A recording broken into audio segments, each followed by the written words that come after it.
You're listening to Theater in College Hoops. I'm Subbi alongside me, Taylor Damel. We're brought to you by Belly Up Media. Go download, subscribe, rate, and review us on whichever device it is that you use. Your college hooper of the day is Jaron Blossom Game. How did we come up with that? Usually I try to throw in some hints, different Easter eggs.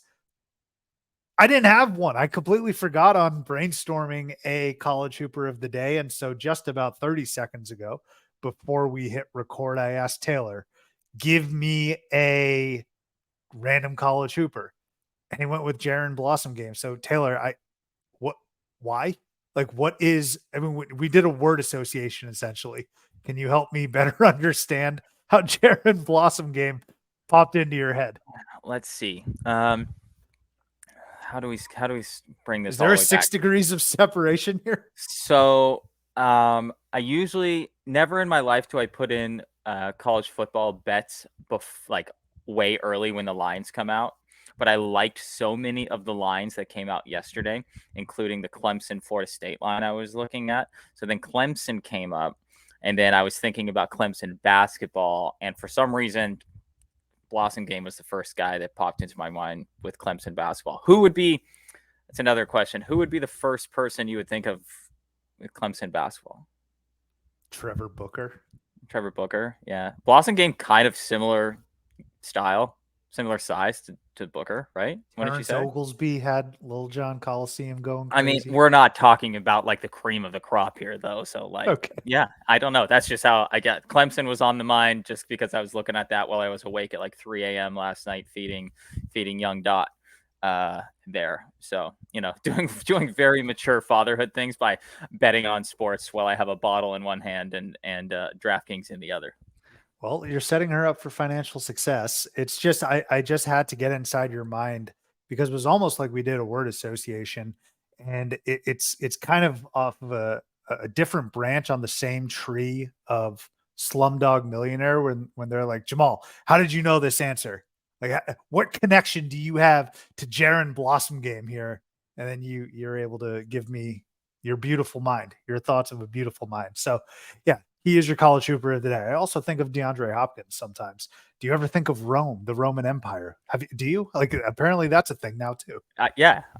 Is it surprising? Am I not? Let's talk about this. This is the longest opening segment in the history of the show. Well, hang on. Let me get to the website nonsense, and then we'll get back to Rome. Check out the website at theaterincollegehoops.com, and make sure to follow me at CBB Theater to find out where the theat is. You should also follow Taylor at Taylor Damel. Let's open the curtains. All right, Rome. I don't think of it that often. You do? Oh, totally. Literally every day. I am the standard bearer for this question. This is more absurd in my estimation than Jaron Blossom Game. I mean, I'm a real estate guy. I'm not, am I a real estate guy or guy who does real estate? I'm a real estate guy, right? And a lot of the houses around here have arches in them. And so it's not necessarily hard to put together that. I mean, I did go to Rome last year, about a year ago. Yeah, okay. We just had our 1 year anniversary, Subbi, by the way. Thanks for a wonderful weekend a year ago in Pine Top, Arizona. Wonderful. I'm a big architecture and engineering guy. The best one or best response to that question that I saw this week on like TikToker. I don't have TikTok, so let's call it a reel. That was a TikTok. Was that some girl texted her dad that, and he was like, I mean, I won't say what he actually said, but he's like, well, yeah, every time I go to the bathroom, I think about the modern day sewer system and how like the Roman Empire was who invented that. So yeah, I mean, there's a lot of ways to. I had a Caesar salad the other day. Again, not hard to connect the dots on that.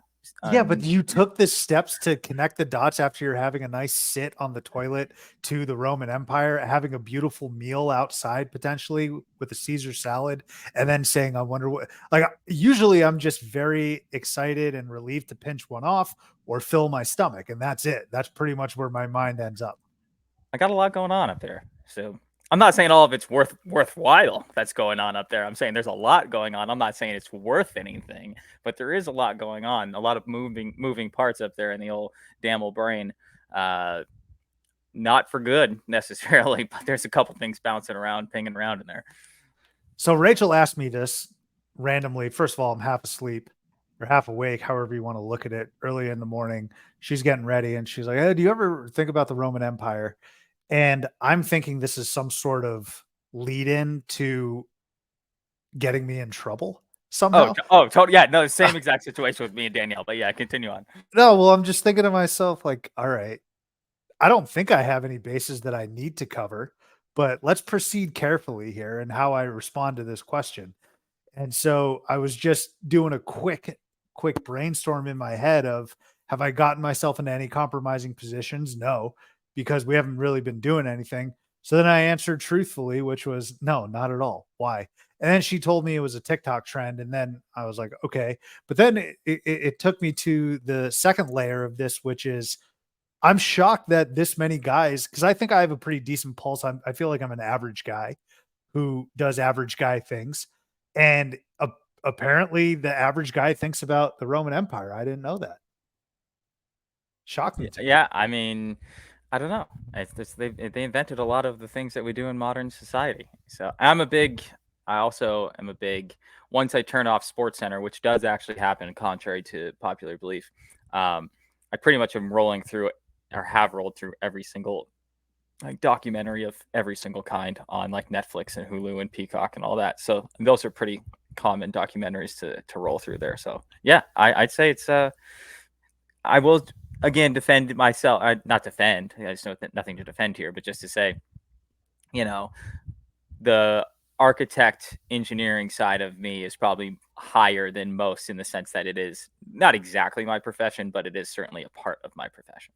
I feel like you are putting it to better use, at least your brain power, your thought power, because I don't really care about the wars, and I guess they're all intertwined, really. But like the wars, and I don't know, maybe the geographical significance of some items. You're talking about, like you had mentioned, actually building things and what was contributed to society that we potentially still use today. Like nobody's riding around on horse and chariot anymore.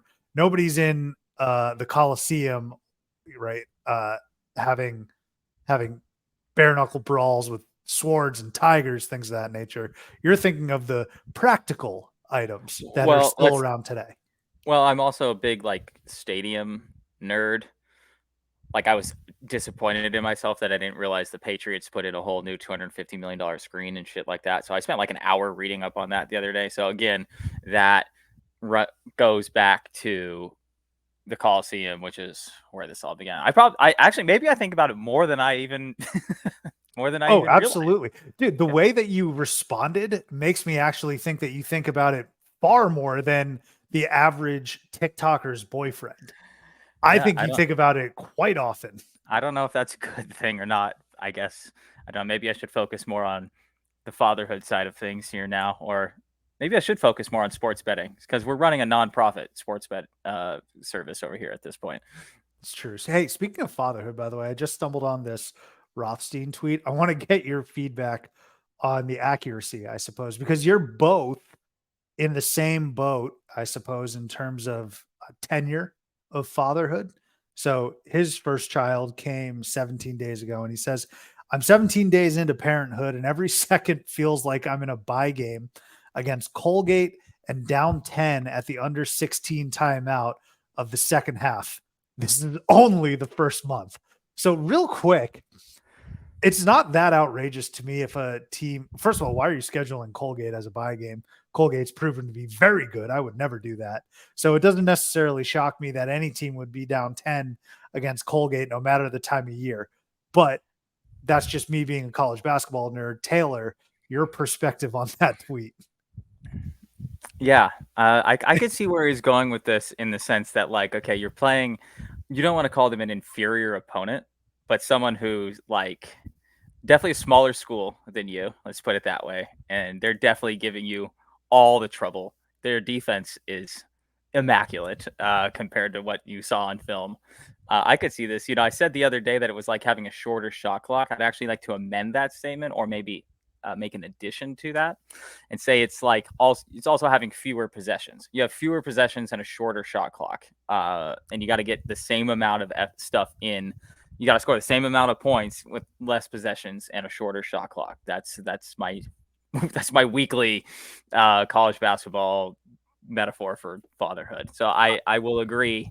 And then just to go off what Rothstein is saying, and yes, it's in a bye game against like a Coppin State type of situation. So I think, first of all, after this episode, you need to reply to Rothstein with your own analogy, with your own comparison. Okay.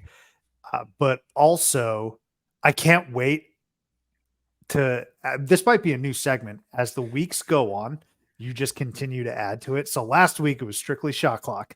This week it's shot clock plus fewer possessions. I can't wait to see what next week yields. Well, I'm gonna already add on to one more just because I'm gonna forget it next week because I'll probably be sleep deprived and I'll be like, especially if like mom's out of the house and you're missing your starting point guard in this game too, and so that gets tough. You have to rely your backup players, your role players. Really got to step up in that situation. So yeah, that's when mom leaves the house for a little bit. Then your backup point guard's in the game.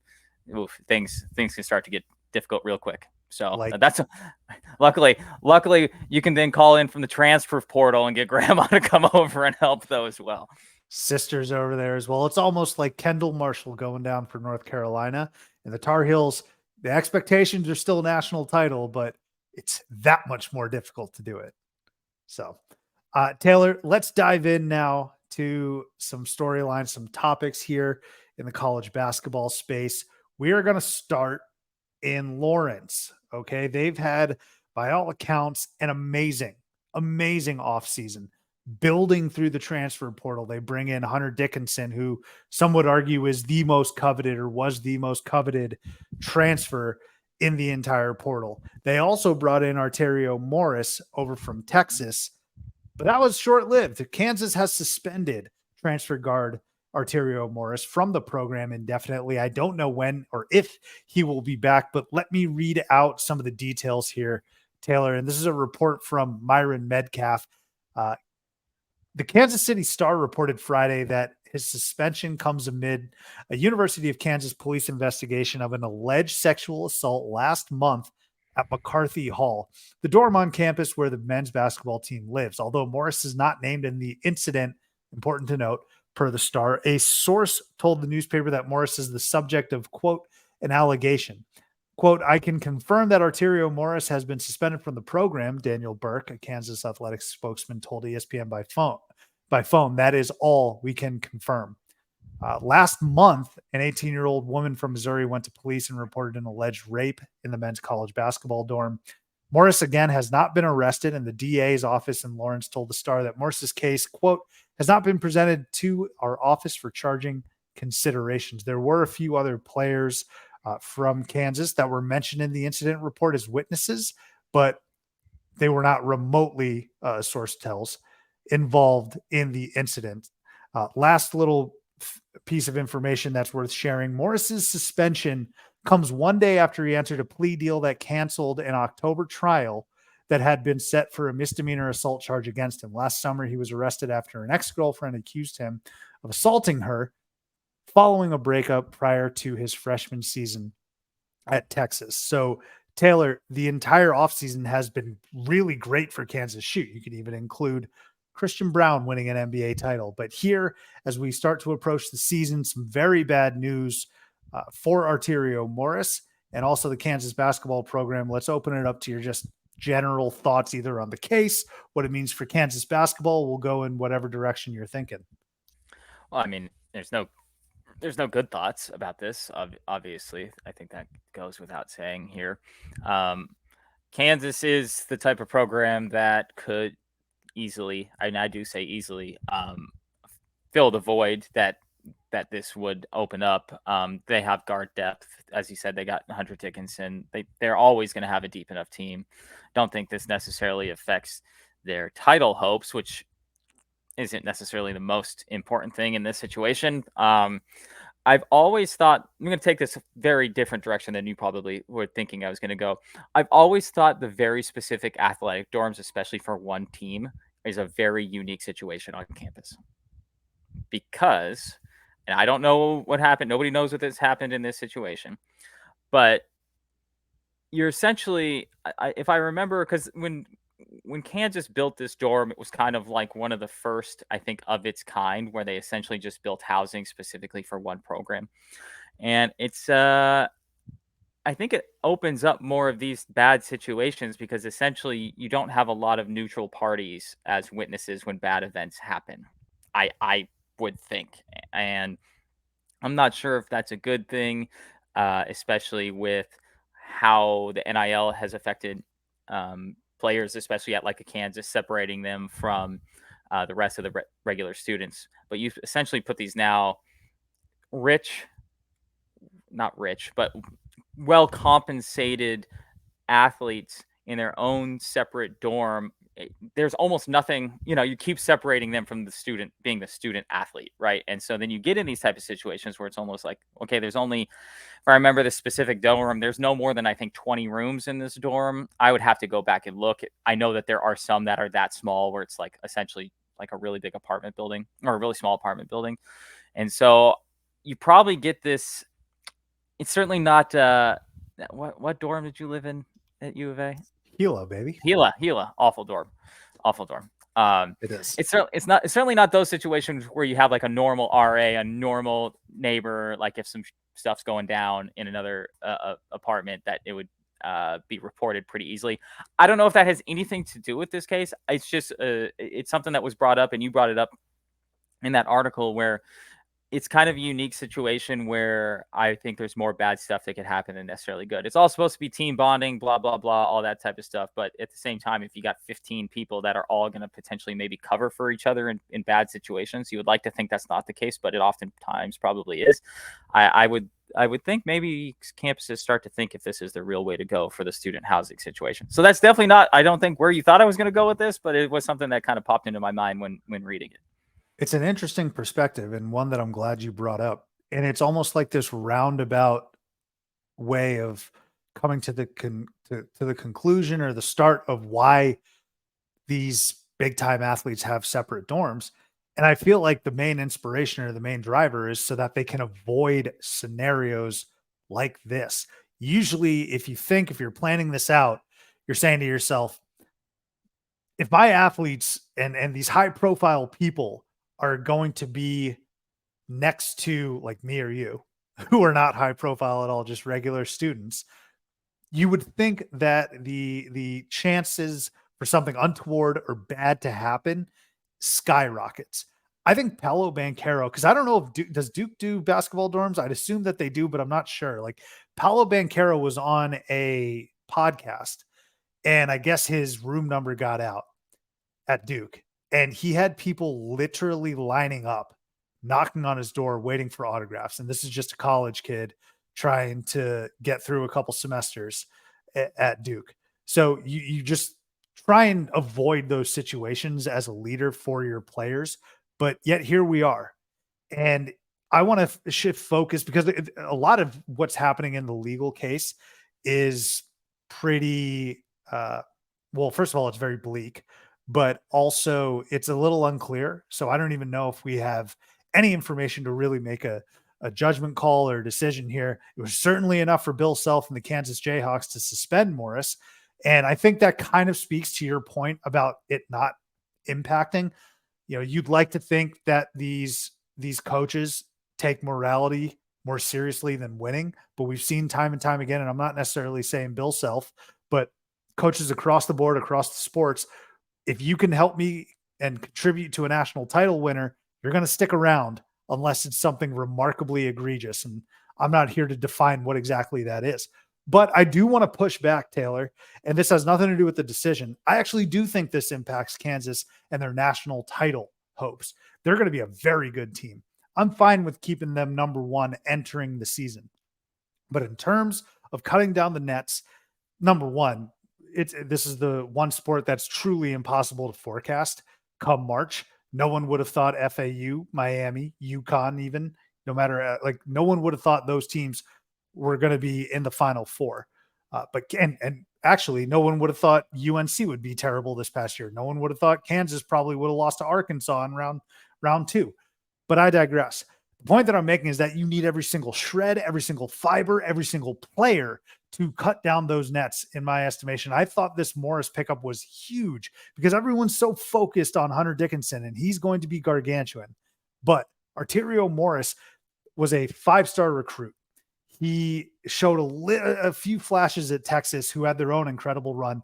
And now he comes to a great coach in Bill Self in a great position, playing alongside DeJuan Harris and KJ Adams, McCullough, Hunter Dickinson. And he does this. And I think that Kansas is certainly going to be, well, I shouldn't say he does this. I should say he allegedly did something, or he's been involved in something. Okay. That is what's being alleged. I want to make sure my words are clear.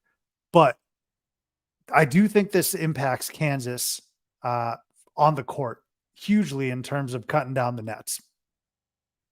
I mean, I think I saw brought up a couple times, even though they're not exactly playing the same position. You've got Furphy there, John Furphy, who's potentially gonna have to pick up some of that slack, freshman from Australia there. Someone that not everybody knows a ton about. He had kind of a bit story. He was kind of notable when they picked him up earlier this year.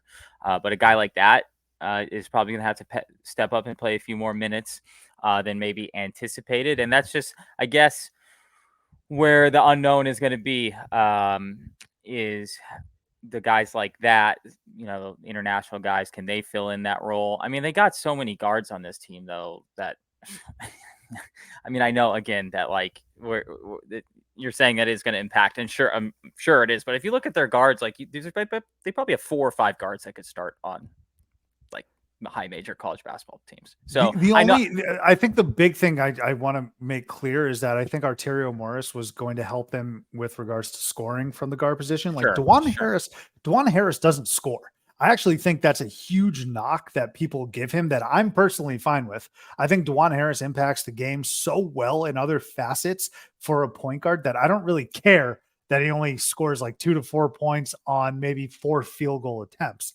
I think they were counting on Morris to come in and pick up some of that shot selection and scoring. So that's the point that I wanted to make. Sure. And I think, Bill Self too, one of the, if not the best college basketball coach in the country. Of course, he knows how to deal with missing players and stuff like that. So maybe Hunter Dickinson does get 5 more touches a game than previous. Maybe this positively affects his stats.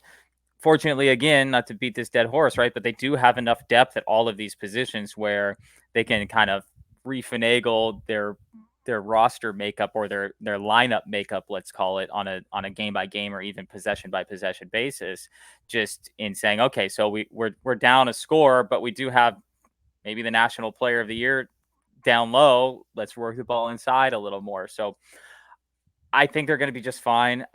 I also would say that this would be a much bigger impact if this had happened on January 10th. And that's why I think it maybe isn't going to impact them all that much. Where, I mean, school just started.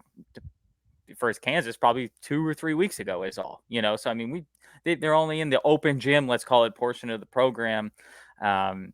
Midnight Madness, I think, isn't for another 10 days, something in that range, I think. Yeah. So I mean, as team chemistry started to get built, certainly, but it's certainly not in full throttle mode where they're trying to run out there who's going to be our starting lineup, who's going to be our 6-man, so on and so forth. I'm sure Bill Self obviously has a great idea of all of this in advance, but having to pivot mid-season like, say, Texas did when Chris Beard got suspended last year is a little, I know it's a coach versus player, but I think that's a little different than this situation where these guys have barely even started scrimmaging really in practice. And so it's kind of a,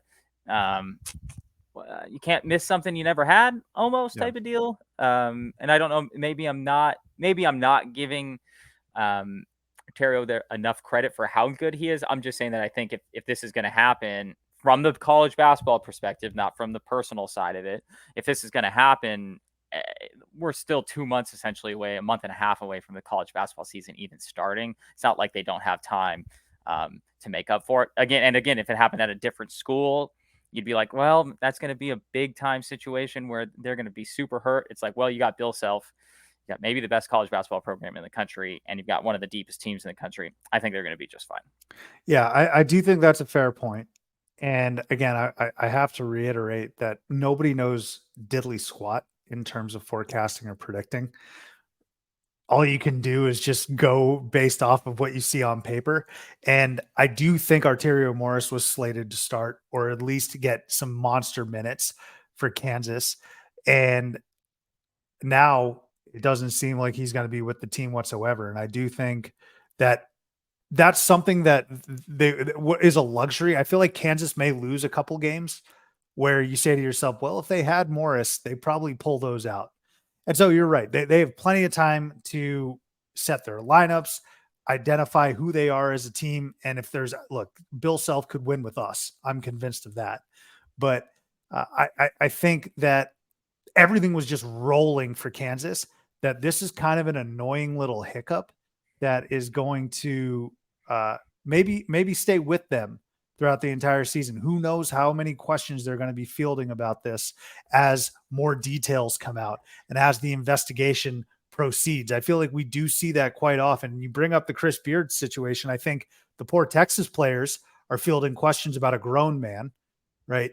Someone like totally. Chris Beard, and they're in the midst of an awesome Big 12 run, and they have to answer some of these questions. Now, again, I think Kansas is a team that's equipped to do that. They have veterans, like I mentioned. They have Wando, who's a national champion. They have Hunter Dickinson, who's been asked every question under the sun.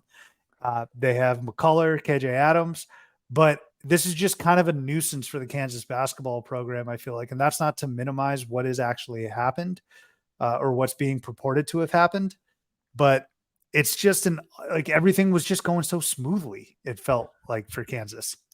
Well, and the media side of it, or the questioning of it, is another point that is a good one to make. That it is good that it's early in the season. They're going to start with these questions, and they'll have these questions for like the opening media day and press conferences. But then that's going to be pretty much it for the players. I would think. I don't know. I just feel like we could see some new developments, and then it pops its ugly head. Totally. It's just not going to be the same. It's just not going to be the same type of questions because this guy just got here. He's not. If this was a 4th-year guy on the team, did you know this guy was doing this? Like all this type of stuff, and it could lead to, people that we don't really know a lot about stepping up that may or may not be big time deals, like 29-year-old.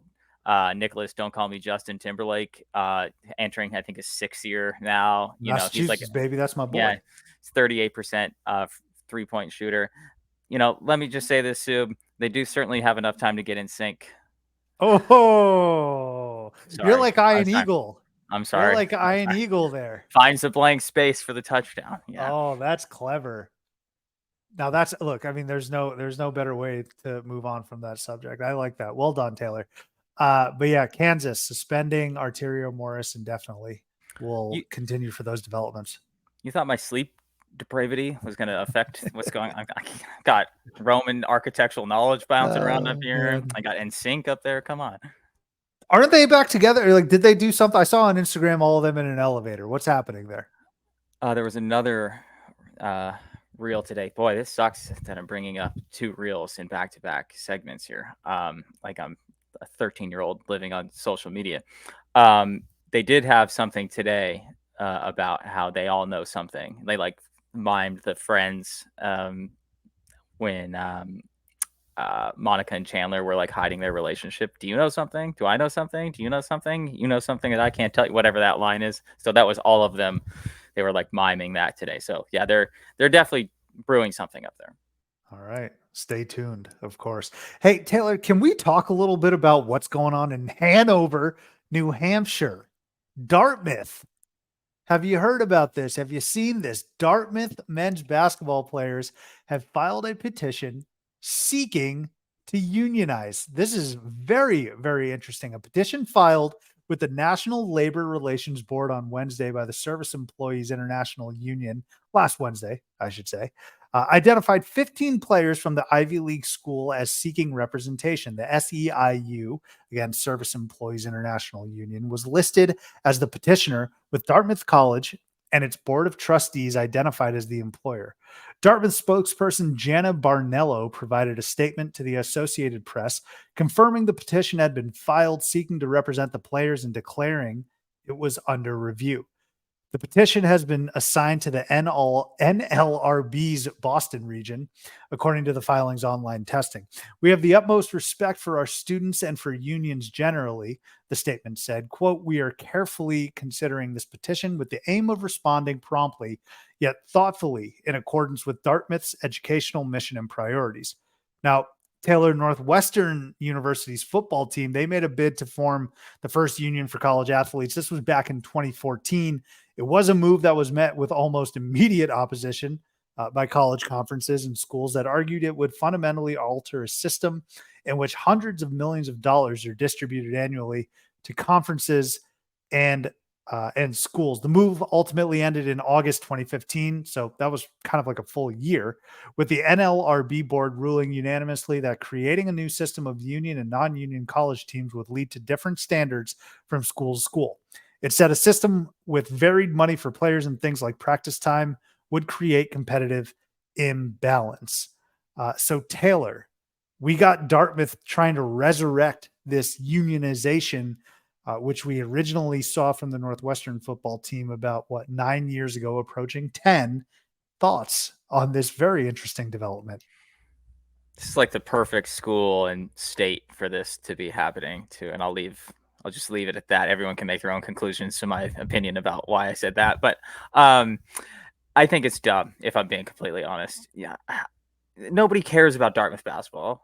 You couldn't, I don't know, maybe this is just surface level naive of me to think, but you couldn't do this at like at a Arizona or a Duke or a Kansas or whatever, because in my opinion, that would probably lead to some of the players making less money than they're now making. Right. I mean, Dartmouth doesn't have the NIL that Hunter Dickinson right, does. exactly. Yeah. So if you're a guy like Hunter Dickinson or whatever, and we all have to now, subscribe to the same thoughts or, get paid the same amount or whatever, then if you're Hunter Dickinson, you're like, yeah, no, I'm going to go ahead and not do that because I'm not going to make the same amount of money as Nicholas Timberlake. I'm going to make 10, 15, 30, 100 times more than him. And I'm not kicking it. I'm not kicking him 100 G's this year just because he's on the team. So I don't think this is going to work. I don't think there's any real way to police this. Maybe would be the way to do it, because if and they're not even really employees of the school, which is a whole nother. Well, that's what they're trying to say that they are. But yeah, I mean that's the problem where the NIL stuff kicks in, even at as small of a school like Dartmouth, right? Because if they're not getting paid by the school, if they're getting paid by neutral third parties, let's call it, then they're not really employees of the school. Are they employees of the car dealership down the street? I don't know. And then this all rolls back to the compensation where, and Dartmouth is interesting in the sense that they don't have athletic scholarships. So that's a one that probably couldn't happen at other schools too, where I still think it's a valid argument from some schools to say, hey, the scholarship is your compensation for this. Does that apply to every single one of the 325, 330 D1 programs that there are in college basketball now? No, because again, the NIL deals are different. The compensation is different. And the point of, part of the point of being in a union, I don't know if that's the right way to put it, is like the right that you're not going to get like fired or, like you kind of have a job that's safe. And it's like, well, if you're matriculating every 4 years, what are you in the union for life? I don't know. You're getting a retirement, pension, dental. I guess I don't really, I don't see how this would work. I guess I understand the concept of it in their regard. I think if I may make a somewhat unpopular opinion, maybe this is an unpopular opinion. I think we have gotten so far away from the fact that we're all just playing a game here that it's like there's so much discussion about this stuff now that I think people are almost forgetting that this is just like a fun thing that we're all doing. I know I don't know if that's an unpopular opinion to say that. I get the NIL. Like I'm not trying to offend anybody, but This it's is like, serious damn business. yeah, it's like, guys, you're shooting a ball in front of like 8 people. On a game that your mom took you to the playground growing up, and it's not like you. Yeah, I don't know. It's It's not still like you had to D1 get. hoops, baby. They're putting I, hours in the gym. I know. I think No, just never mind the fact that they haven't made the tournament, I think, since the 50s, but yeah. I love it. Go ahead. I still mean it across the entirety of college basketball, entirety of sports in general. And I think this all the time, even though I'm about the biggest. Well, you're in this boat too. The tied for the biggest sports fan across the board of anybody I've ever met in my life. I still, on a daily basis, when I'm done thinking about the Roman Empire and shit, thinking to myself, this is so dumb that we had put so much time, money, and effort into this, where I'm actually like channeling my wife's inner thoughts, where I'm like, this is really stupid that I'm up until 2 a.m. arguing with like my buddy 6,000 miles away about a stupid fantasy football team. Like, I understand that this is how dumb this all is. And I'm not trying to put down the individual students who have gotten to this level and stuff like that. But I think sometimes we as a whole need to take a step back and be like, okay, we're all still just watching a guy like shoot a basketball into a hoop, and now we're unionizing, and now we're not all, it's kind of like, can we just maybe take a step back and remember what we're doing, why we're doing it here? That's a beautiful soliloquy. What a rant. I enjoyed that, Taylor. I really did because I'm actually on the complete opposite side of you. And actually, for the theater goer, what we're looking to do here, Taylor, create a bit more conflict, I suppose, not manufactured like First Take or Undisputed or anything like that. I think we need to find some more topics where we're on the opposite side of the fence. And for this one, I am. Now, part of it is joking, but part of it I do find impressive and cool and kind of groundbreaking. So first of all, I agree with you that this is far fetched. I think it's a bit of a pie in the sky. I don't want to really diminish this, but the only comparison I have right now is like when a 7-year-old says he wants to be an astronaut when he grows up, or he wants to be something completely like a marine biologist, which are certainly attainable. If there's any 7-year-olds listening, follow your dreams. But I feel like that's a very pie in the sky type of career trajectory. And I don't foresee this working out for Dartmouth, but I do applaud the effort. I genuinely do. Like, it's not me patting them on the head. I think this is really neat what these kids are doing. And I think they're the perfect school to do it. As a matter of fact, you're not going to get this, like you had mentioned, from a blue blood or a big time program, but rather you're going to get this from a team that says, look, if we're going to be putting in all these hours, and I'm serious about it being D1 basketball. Those Dartmouth players, majority of the listeners that listen to this podcast and consume our stuff would get mopped up by these D1 Dartmouth players. Make fun of them all you want for their record. They would smoke you in an open run. I'm very confident in saying that.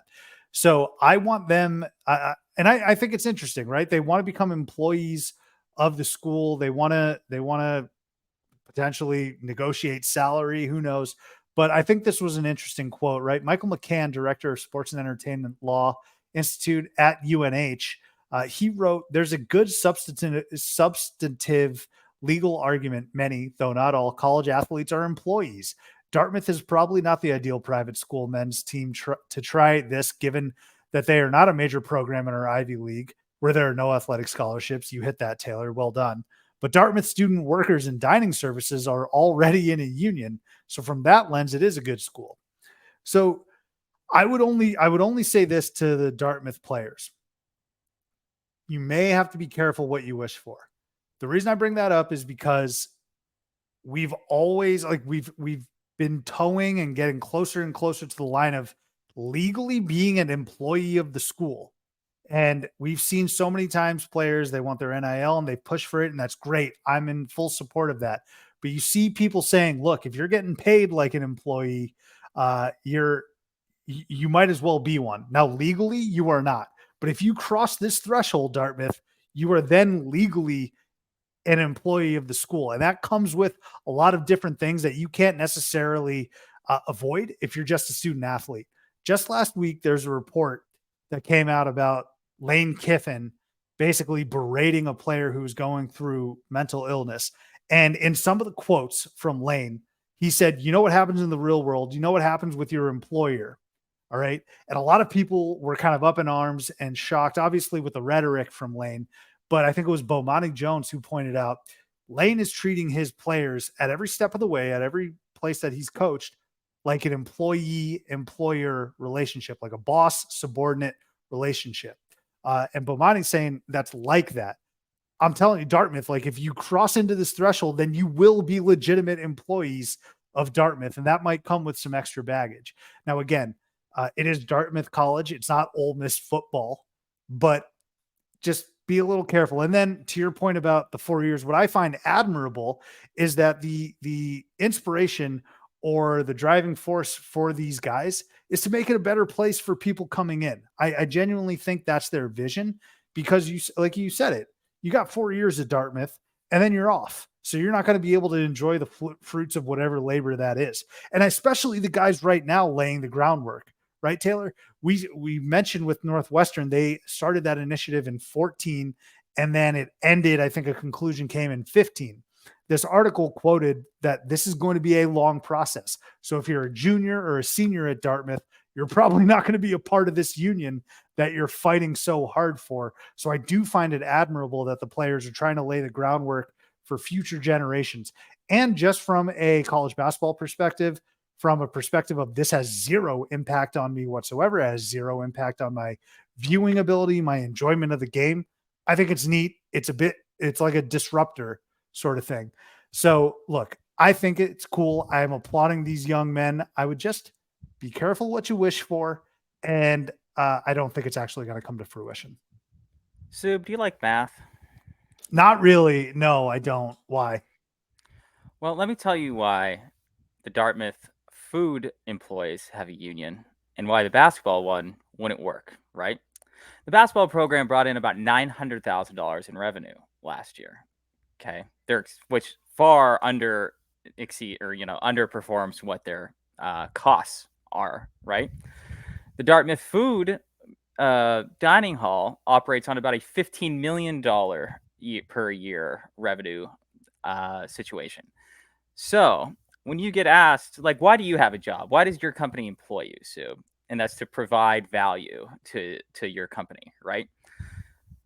So one of the arguments be like, hey, you guys actually owe us money because like the other union we have on campus actually makes us money and you don't make us shit. So I know that's not how it actually works. But if you want to be an employee, right, does that also mean that because you suck at basketball, you just get to get fired? Like, hey, dude, well, you went 0 of 12 from 3 last game. And because you're an employee of ours, you're not really living up. So we're gonna have to let you go. I mean, is that like that's where I was going when you said that? Be careful what you wish for situation. Everyone only want to look at the rosy side of what being an employee in this situation would be. If you're an employee, doesn't that mean that comes with all of the parts of being an employee? Consequences for not performing well, right? Like, I mean, I don't think that's I don't think this wouldn't happen, right? And I wouldn't. Yeah, no. But I see what you're saying. Right. Even though I'm not even for the unionization in this situation. Isn't there a legitimate argument to say, well, okay, you don't only get the good side of all of this, right? If you want to be this, fine. But that also means that there are negative sides to it too. If you underperform, if you're not bringing in enough money, maybe you're getting fired. I don't know. I'm not sure that's how it would even work in this situation. I know it wouldn't, but it's just something else to bring up to say, listen, you're not bringing in any money. You're costing us more money to have you here than anything else. So that would be an interesting argument to have. Well, Professor Damel, I really enjoy going down this hypothetical road. So I'm going to retort by going completely roundabout and touching my nose from the top of the sky, right? I'm going to say that one of the perks of unionization is that it can make an employer more attractive to employees. All right. Dartmouth could potentially become more attractive to, dare I say, Hunter Dickinson? No, look, like if I were, I'm sure Dartmouth's players are going to be saying, yeah, we suck right now. You let us unionize. Maybe we can get some decent players who will get paid. And then, of course, the school will say, well, if they're decent enough, they're going to go to a school that has NIL money that'll blow your salary out of the water. It's a back and forth. It'll never work. but it is super interesting. And I think it's funny. I think the fact that we're entertaining this and discussing this is I think it's interesting. I think it's fun. I think it's a lot of good banter because I know when I bring this up with my uncles or my in-laws' uncles or the older generation, they are going to slam both fists on the table, shatter and ruin Thanksgiving dinner, ruin the roast beast that we have during Christmas dinner, because they're going to say that these spoiled Ivy League rich Dartmouth kids can't just shoot. They don't have enough. They got to unionize now. And I can't wait for that. It's an Occupy Wall Street version of college basketball here. So shout out, one more thing here. Shout out to whoever on this team is a marketing major, which I don't even know if that's even worth anything at Dartmouth, or if they have that program. Like anything's worth. Yeah, or meaning if it's worth any whatever. You don't go to Dartmouth to be a marketing major. I guess is what I'm getting at. If there is a guy on that team, shout out to him, though, because this is the most that Dartmouth basketball has ever, like you said, has ever been talked about in like 70 years. So maybe, hold on, come back around. Maybe that is why they should be compensated more, because now that guy in particular has gotten Dartmouth basketball more play on huge college basketball podcasts like ours than has probably ever been talked about before. We joke about, big brain move, right? We joke about that meme where he points his finger to the head. Those are genuinely some of the biggest brains in that age bracket in the entire country, for sure, up there in Hanover, New Hampshire. So that it could very well be a big brain move, but I'm glad we got some thoughts on that, Taylor. Moving on to that same general area of the country, Ed Cooley, he returns to Providence Saturday, January 27th. It is confirmed. Big Bad Ed goes back to the school that many are saying he betrayed and spurned. And so the dunk, I'm calling it the dunk. It's not the amp, whatever. I don't care. It's going to be insane.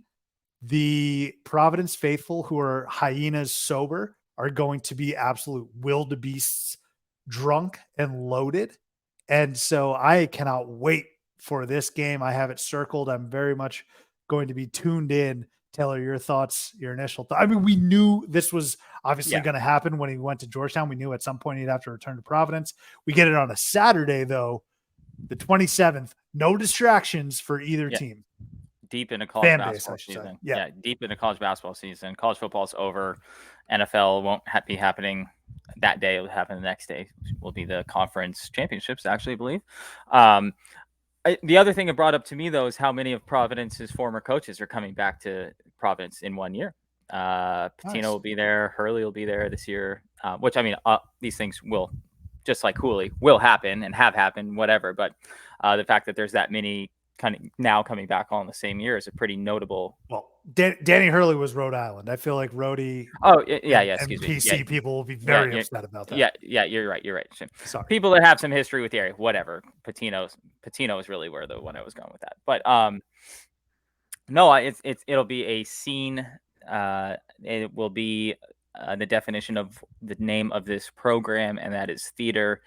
And I mean, as much as we hate on Providence, I don't know. Do we even hate on Providence anymore in this podcast? I don't think we do. Losing the Shark kind of reduced our hate, I would say. Shout out to the Shark. Shark has to be feeling good this week. His left hand is probably still in the air. But dude, I wish we had the Shark here on this episode to take us through the roller coaster and emotions he had going down 18 or 21 to the Broncos, and then coming back, and then the Hail Mary, and then still winning.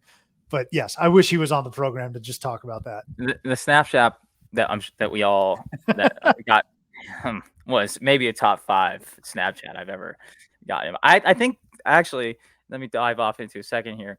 I think the Shark is the only person that I even get snaps from anymore at this point. Like, so shout out to him for at least. Might be the only reason I keep that app on my phone. It's the once every 3 months snap I get from him about a Commander's win.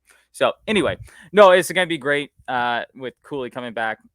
It's exactly everything you like about college basketball and college sports in general, right? When this stuff happens in the pros, it's kind of like, well, yeah, unless it's like a Boston, I'm giving you guys props here for once. Unless it's like a Boston, like an old school sports town that actually really cares about their sports. I'd maybe say even like a Pittsburgh, like if a Tomlin went and coached the Patriots and came back, something like that. Or vice versa in that situation. But so this is everything you like about college athletics. Sometimes it's everything you don't like about college athletics too. So it should be one of the most notable, at least for us college, kind of deeper college basketball fans. I hope nationally it gets the play that it probably should. I don't know if it will, because I honestly don't even know what the other games are that day in particular.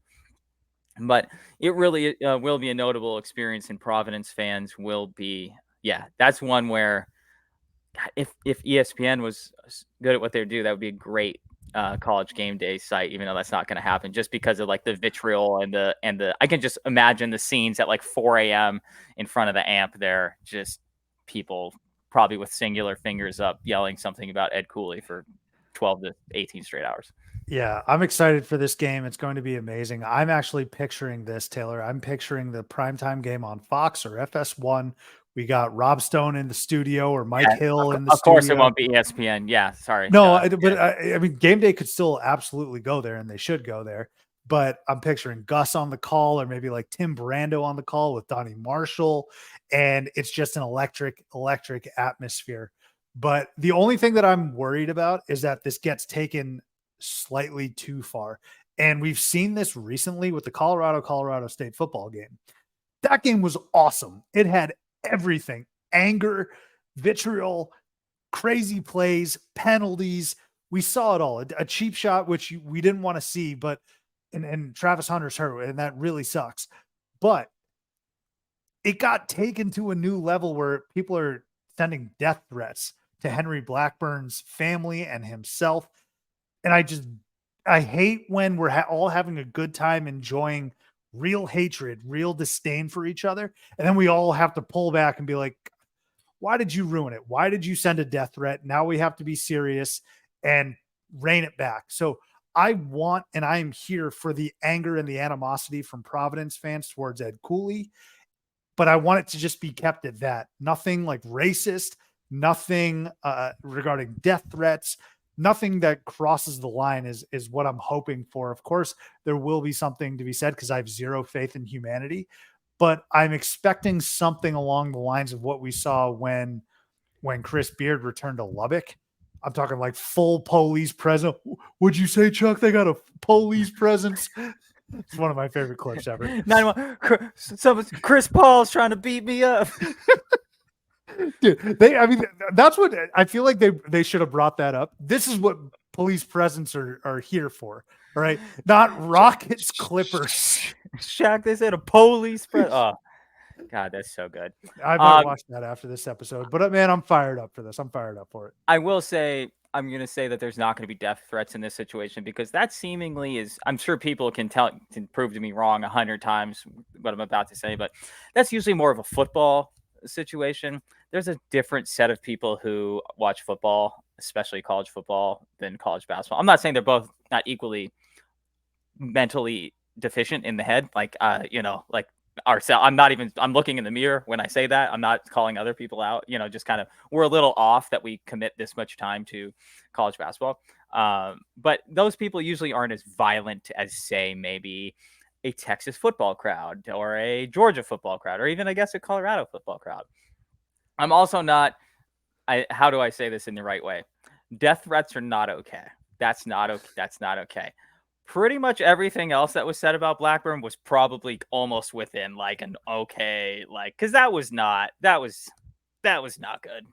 Terrible. Yeah, that was not good. Terrible. And the stand, just a little bit of the stand over him after it too, where it's like, okay, death threats, no. Pretty much the level below that in terms of like the yelling at someone, I was all cool with. But that's what I'm saying though. Then people took it to death threats, and now it's like, yeah. Oh, and now like Prime has to say like, don't send him death threats, things like that. Like, come on, guys. I can't remember. Maybe it was you. I don't know. I can't remember. I think maybe it was Code. One of the guys I talked to during every sporting event. I was like, oh, I pretty much said, oh, that guy's gonna get he's gonna be an unsafe place after this game. Oh, this is definitely like a death threat situation. Given the fervor that was around that game and on campus, blackout game at night. Like it's midnight by the time that game got over. Literally like 3 a.m., 2 a.m. on the East Coast when that game got over, which is crazy. And I was like, oh yeah, this is not going to go well for him. So yeah. Unfortunately, you hate to be right in those situations, but yeah, this kind of sucks. We've been watching sports enough to know that that was going to happen. You're right about college football fans being crazier and having one more screw loose than basketball fans. I think like Nebraska, who's been terrible, has like a 60-year sellout streak. People are still shelling out money to go see Nebraska football. Honestly, they might have a better product on the basketball court the last few years. Volleyball court. Oh, for sure. Absolutely. Yeah. That they're running things in the athletic department. But yeah, Ed Cooley going back to Providence, it would be something if he got a victory there. That I'd listen and jump on the Criers podcast for that one to get his. I might need a live stream of him during that game. That'll be something. Ed Cooley returning back to Providence though, Saturday, January 27th. Mark your calendars. Real quick, Taylor, before we dive in to the latest and greatest grid. Speaking of, again, you mentioned Patino, right? We got Ed Cooley, Rick Barnes, another former Providence coach. He received a contract extension through 2027 to 2028. So I think something's interesting with Tennessee. I think I know your thoughts on Tennessee, but I said a couple of weeks ago, and I'm steadfast in this, they are super underrated going into this season. I think they are a legitimate Final Four contender. I think they're going to win the SEC. We'll get to some predictions later, but they are so good. And I think Rick Barnes, this is the year. People have been saying it for so long, but I really think this is going to be one of Rick Barnes's best teams.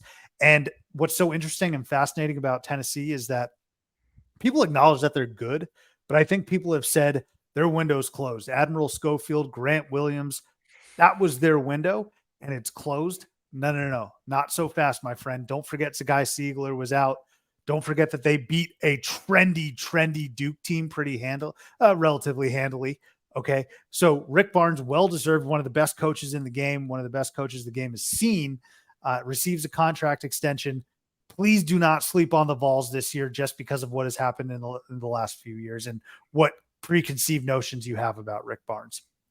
Yeah, no, he's put together or has built or continued, maybe would be the way to put it, what is now a very high-level basketball program and has been for 20, 25 years, 20 years. I mean, I'm sure my numbers are a little off on that, but they're, in my mind, Tennessee hasn't been bad or even mediocre in our kind of adult lifetime. That's for sure. Rick Barnes has certainly built upon that. And I think he certainly, is pretty much going to be allowed to coach there as long as he wants, as long as he keeps this up, which is great for him. I don't know if Barnes is overrated or underrated, or if at this point he's just rated. He might be rated. Yeah. I think he's got a nice little sweet spot there in Tennessee. I don't have a problem with Tennessee, the basketball program. That some of their fan base is a little off in left field or out in left field, but I am completely with you on that. They're the type of school now that should be thought of as a top 3 conference contender every single year. Because you're seeing these other teams rotated in and out, the Arkansas, the Alabama, so on and so forth. But who's there every year with a chance, almost, maybe not every year, but every other year for sure, with a chance to win the conference. They certainly play up to their competition on the road, at some tough places to play in the SEC. So, no, I think totally with you on how good they're going to be this year. And I think a lot of people will be made aware of that, especially as the calendar ticks over to 2024 specifically. I'm very much looking forward to the Vols this upcoming season. But Rick Barnes, congratulations. Contract extension. All right, Taylor, let's get on out of here doing a grid. All right, so I put you on the spot last week. I hope you looked at this and did the grid on your end. I'm looking at this for the first time. I will share with our listeners what we are seeing on the vertical axis.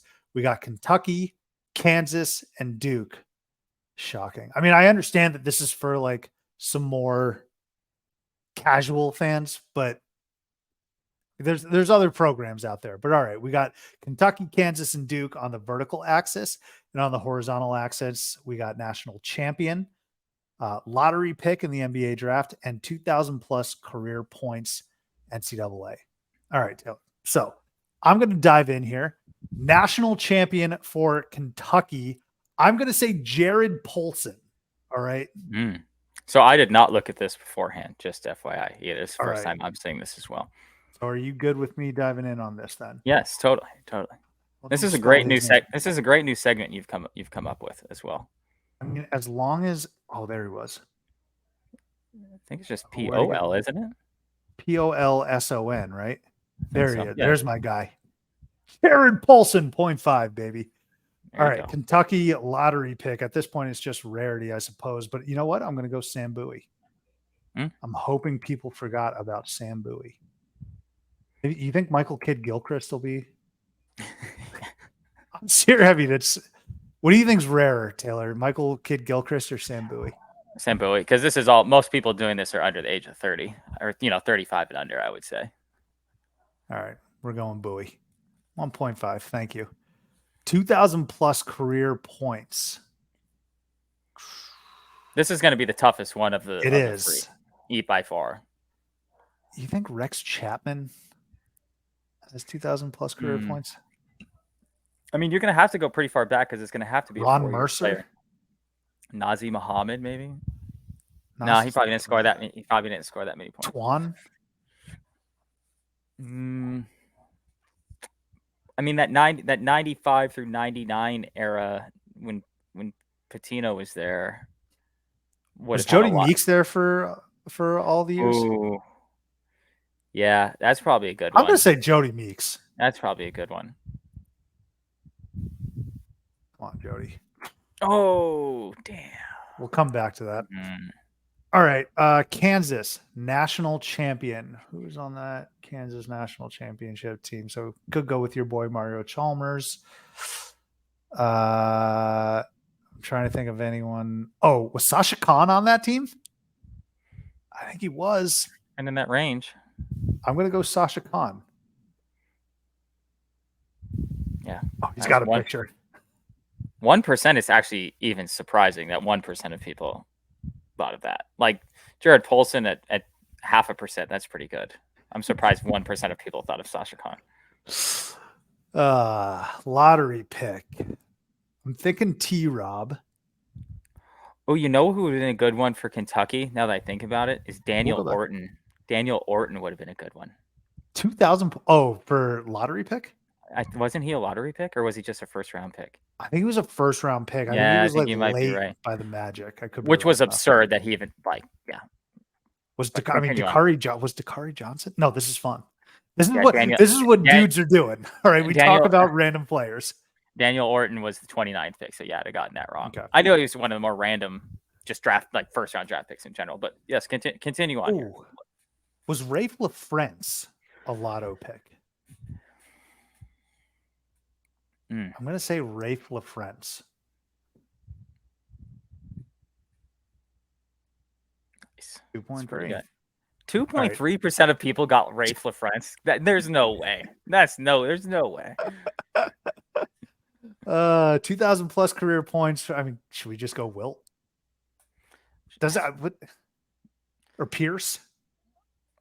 I go Wilt because I just want to see how many people would have picked Wilt, because I feel like there's a maybe I'm wrong, but I feel like there's but he didn't even get it. Oh, well, maybe because they probably didn't play freshman basketball at that time either. I'm going to go to unlimited guesses so we can get these. Yeah, but there you go. We'll know how many. So I've gotten 2 wrong. I mean, Paul Pierce would have had to be one. I was thinking Pierce, but like 2,000 points is a freaking lot. Well, was he probably wasn't there for 4 years, though, was he? I mean, was Chalmers there for Josh Selby? No, Sharon Collins. You know what? It actually might be Mario Chalmers, because he's the thing that we always joke about is how he checks every box of everything. Nope, no, because he was steals leader, points. He had every leading of everything at some point during his career there. Hang on, we're gonna keep brainstorming this, so just hang tight. Duke national champion. So Marshall Plumlee. I mean, do you think of anyone more random? And they got enough. I'm just trying to think of the Wayback Machine here. Yeah. Who else is on that I mean, goddamn 01 team? I was going even for like a Chris Duhon. Duhan's not bad. Let's see. Why can't I think of the white dude's name? Who played in the NBA forever. For Leitner? No, on that team. Brian Zuback is an answer for this too, by the way. No, why can't I think of his name? Singler? Well, that's later on, yeah. Mike Dunleavy. Oh, Dunleavy. You want to go with Dunleavy? Yeah, sure. All right. I think Zuback's rare. I looked at the roster, so I could tell you what a very rare one would be, but we would know. But yeah, but who was it? Just Dante Jones. Oh, Dante Jones won a time. Damn, he's got a ring in the NBA too, doesn't he? That would be a good one for this grid. 0.8. Nice. Okay. All right. Duke Lotto pick. I feel like people forget about Jalil Okafor. Jalil Beats. Dunleavy would have been a good lottery pick. Dunleavy would have been a good one, yeah. Dunleavy probably checks all three of these boxes. Where did Daniel Ewing get drafted? Was he a lottery pick? I don't think so. I'm gonna go Okafor. I'll go Okafor here. Oh shit, that was 11%. People did not forget. No way, 11% of people. I don't know. I think some of these numbers are off. Yeah, you might be right. I mean, this crossover grid is completely inferior to like Immaculate Grid and Hoops Grid, but this is the only one with college basketball, unfortunately. Right. No, Leitner has to be 2000 plus, right? Yeah, it has to be. God, we got Leitner. Who are we missing for Kentucky and Kansas then? Oh, Danny Manning. Yeah. Danny Manning had to be for Kansas, right? Mm-hmm. Thank you. And Kentucky. Trying to think of someone else that would be applicable in this situation. Jamal Mashburn. Trying to think of way back, like a Keith Bogans. I'm kind of surprised Jody Meeks wasn't on there. I think it's because I'm thinking of his insane 50-pointer that he had in the NBA. Or he had a crazy game in the NBA. But hang on, let me see Ron Mercer if he wants to join us. Well, he also had like 50-plus points in a game in college, too. It was in college, right? Yeah, 54 or something like what the hell? Who's the other guy I was thinking of there with Kentucky? So, Rex okay. Chat. I'm going with him. Go ahead. Sorry. I just pulled it up, and you're not. There's only 3. Oh, there's only okay. Damn. All right. Can I get it? Can I get an You're not going to get any. You're not going to get any of them. Just straight up. Who's the most recent one? I'll quit after this. Most recent one is 1986. God damn it. All right, let's hear them.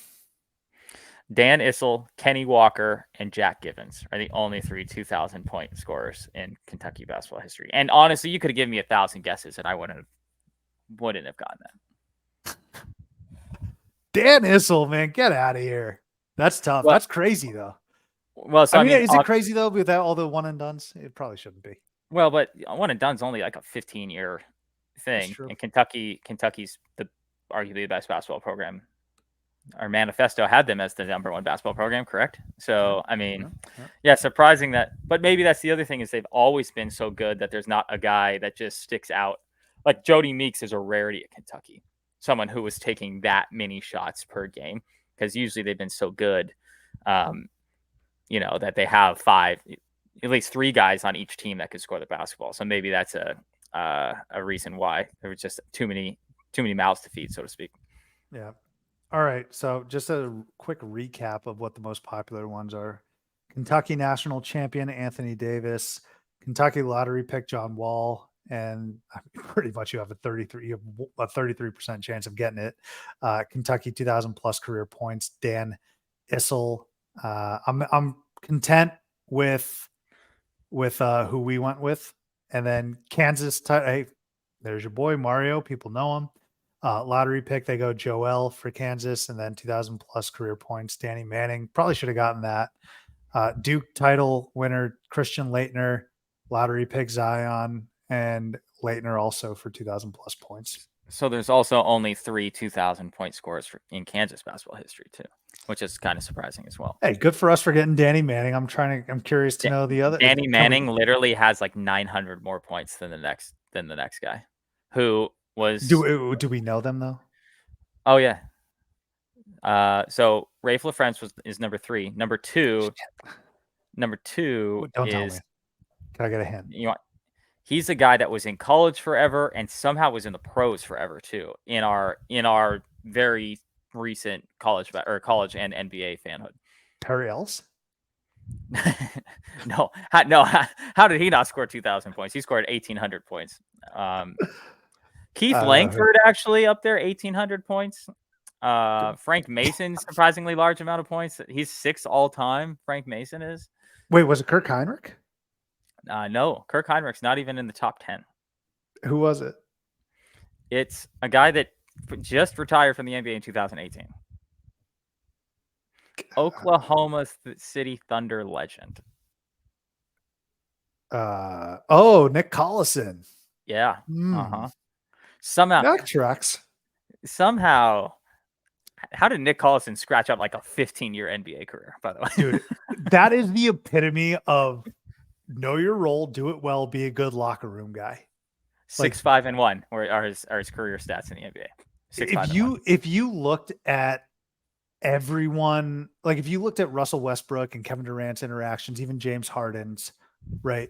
You'd be like, damn, these people probably hate majority of the people they come in contact with. But if you ask them about Nick Collison or anyone that's shared a bench with Nick Collison, they probably I will not be surprised if Nick Collison is not only at their Hall of Fame speeches, but is shouted out in those speeches. Udonis Haslem. Udonis Haslem was a better NBA player at one point than Nick. Nick Collison had like 3 good years essentially where he averaged 9.6, 9.8, and 8 points. But then like from 2010 on, his highest point total per game is 5.9 points per game. And he stuck out for like 8-9 more seasons in the NBA, averaging like 4 points a game. That's pretty crazy. How many? I'll let you go here. I know you got father. No, I don't care. How many Duke players have scored 2,000 plus? There's a significant amount more, if I remember correctly. I want to say there's like 10. Let me pull that back up. I might be wrong with that, but I thought there were a lot. So Duke has at least 10. Yeah. Shire is one of them. Danny Ferry, Mike Jabinski, Kyle Singler, Johnny Dawkins, Christian Leitner, of course. JJ Redick's the all-time. I should have gone Redick. Duh. Yeah. But the fact that, it's just kind of interesting, now that almost everybody's turned our podcast off at this point, it is interesting that, Duke is probably the least successful of the 3 programs, which is a crazy thing to say, at least from a longevity standpoint. Longevity, sure, but they have more titles than Kansas, right? Yeah, but Kansas has been doing it like this for 100 years. Yep. And so for Duke to have like 10 and to have more than the other 2 combined is pretty crazy in my estimation. I think that's a good point. That's I would have expected Kentucky to have, because if we're thinking along the same lines of like, okay, like all these teams were good, a lot of these guys are Johnny Dawkins on good teams, Leitner on good teams, Singler on good, all these guys were on good teams, Danny Ferry, Mark O'Leary, Jason Williams, John Shire, all these guys were on teams that had other NBA players, especially Jay Williams. Jay Williams, he was on a team with like 7 other NBA players at the same time and somehow scored more than 2,000 points. Maybe that goes to show how good that those teams were. They have multiple 2,000-point scorers on their roster at the same time. Shire and Redick, did they overlap a year or were they back to back? I don't think they overlapped. Yeah, they didn't overlap. I think they were senior into freshman though. But yeah, pretty crazy to have like back to back essentially 2,000-point scorers on the roster. There. Tell you what, Dookie land. You're right. Hey, you know what though? Shout out to Jared Polson Shout out to Sasha Khan. Shout out to Jalil Okafor, Mike Dunleavy, Brian Zubek. I love you too, man. And shout out to you, the listener. Thank you, as always, for listening to us. We will catch you next time here on Theater and College Hoops.